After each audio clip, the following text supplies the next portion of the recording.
Happy Tip Tuesday, golfers. This is my favorite kind of Tip Tuesday because I've got Jake under pressure. Jake's going to hit a little shot for us here.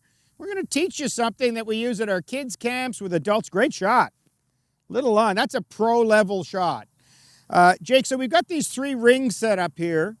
You got about a 20-foot, 25-foot little chip or pitch.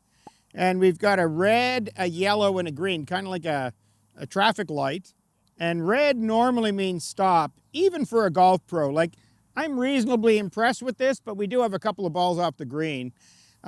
People might even think that that's the shot here because it trails away after the hole, but why is this not the shot? Why do you not want to hit it up in the air and land it really soft? Well, I think the logic of I want the ball to roll a little bit because it's on a downslope makes some sense.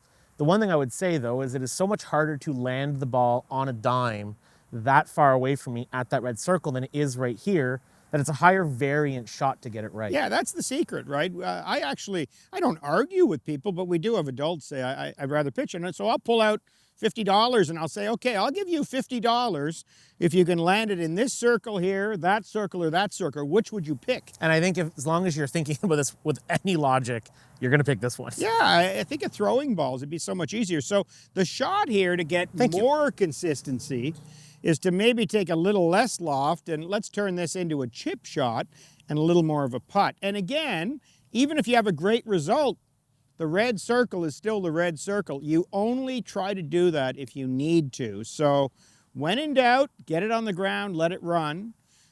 When necessary, hit it where you have to hit it. But statistically, I think it's much better to chip this shot.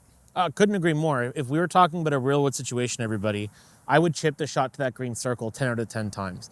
That red shot, if I pull it off, it's great. Having that in your back pocket in a difficult situation is cool. It's helpful, but why risk it in this context? Yeah, risk does not lead to consistently low scores. So no. Here you go. Let's hit a little chip shot here. Little weight forward, little hands forward, rotate through the shot. And he's just bumping it on the green and letting it run through. And there we go. So a little strong there, but I think Jake would say he could get it within a 3, 4, 5-foot circle almost every single time with a chip shot. And I think the important thing to point out is that's about as bad a shot as I would hit with this shot going forward. With the red swing, if I make a bit of a miss hit, I could wind up much farther away from the green. That's kind of my low end with this kind of shot, which makes it much more reliable most of the time. By the way, the last little tip for everybody is focus on your landing spot. This is your target. That's why these targets are here. Yeah. The flag is not the target. So decide on how much this shot will break a little bit, pick your landing spot, and then hit the shot. If you want to chip better near the green and make more par saves, this is your strategy. Thanks for watching, golfers. Like this tip, subscribe, and check out all of our other tips.